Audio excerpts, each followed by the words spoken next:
Talk about staffing. People who work in academic libraries, not all of them actually have been familiar with technology. We have staff working in our library, technicians and librarians actually more than 25 years.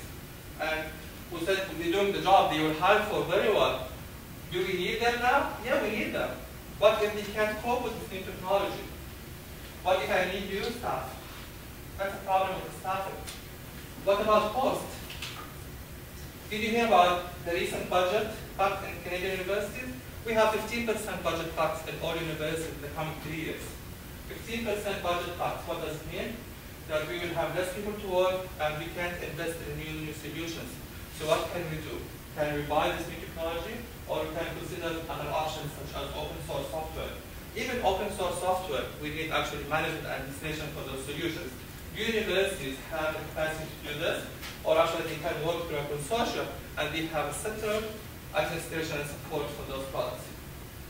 Again, what the impact of nature of the library? Librarians, many of them are doing the business for years. Think about this new technology, and we have this new technology. This is something called Twitter. I called it in my unit, okay, this is how we can use next month. This changes the culture and the way that people do their business practice. So, I gave you a bad idea about Library 2.0, but we still have some hope. You have lemon, you can think about the lemonade. You don't have to get a fancy electric lemon juicer, you can think about other options.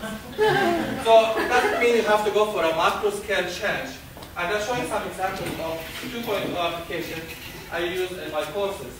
I probably had a chance to have this course teaching or co-teaching, so I can practice them because I can't make a whole change in the library culture introducing all these skills, because as many of those questions we actually have raised in our library. This is our unit website, and we implemented a widget for instant messaging. And it was really helpful. There's many users send us a quick question. Where can I find a book on something? Or where the washer? Anyhow, so we got these quick questions, and we got like maybe 5 to 8 questions every day with this fully, which is fine. So students find this is helpful. Whenever they log on, they find this instant message and they can chat. We got the ISS. We have Drupal for content management. I use Google Docs for course guides. So there's a lot of things I can implement on the micro scale for my courses. I didn't make the whole change. I implement this technology in a micro scale. They still have a lot of questions about if all of us can proceed using this 2.0 applications in our instruction sets. This is 2 examples of using Wiki.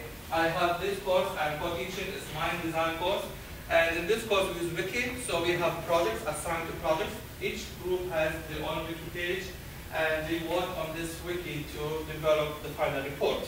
And during the Wiki, they exchange links, they post to YouTube, they post pictures and stuff. So we use Wiki in the context of the course.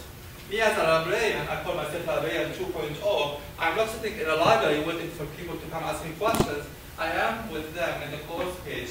As a librarian, I work in instructional design, on scaffolding learning experience as well. I help them in learning because I know I'm not just providing them service.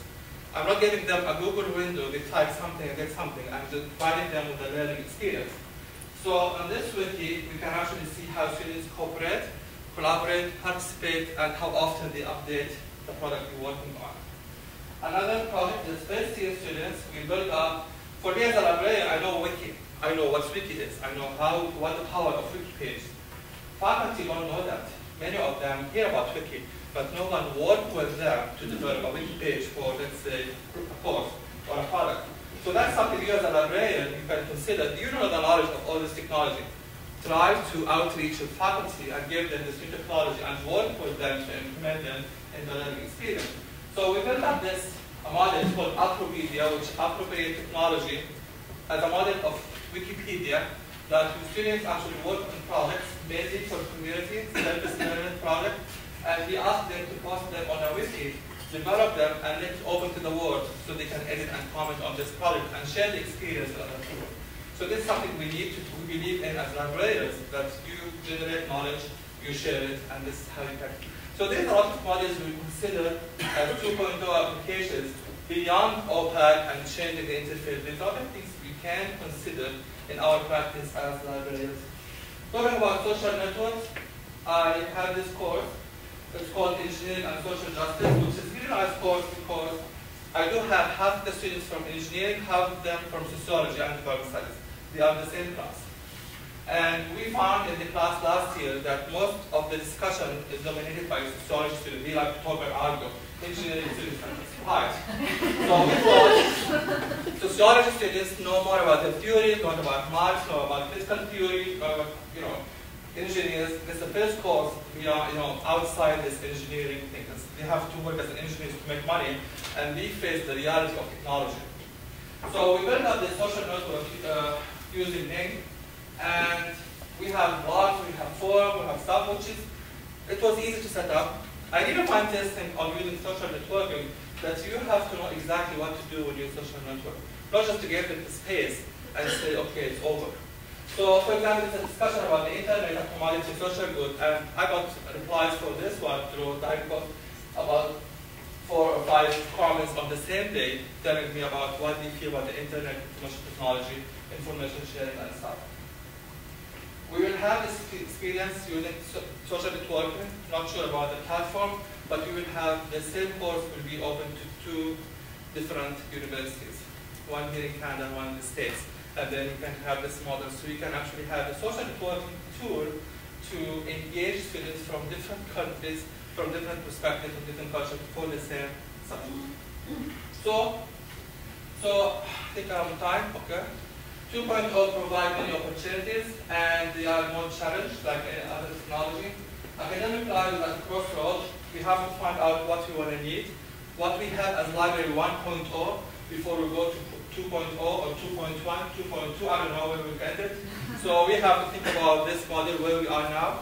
We have to think about what we have now in the library schools. Which courses are you taking now as a library school?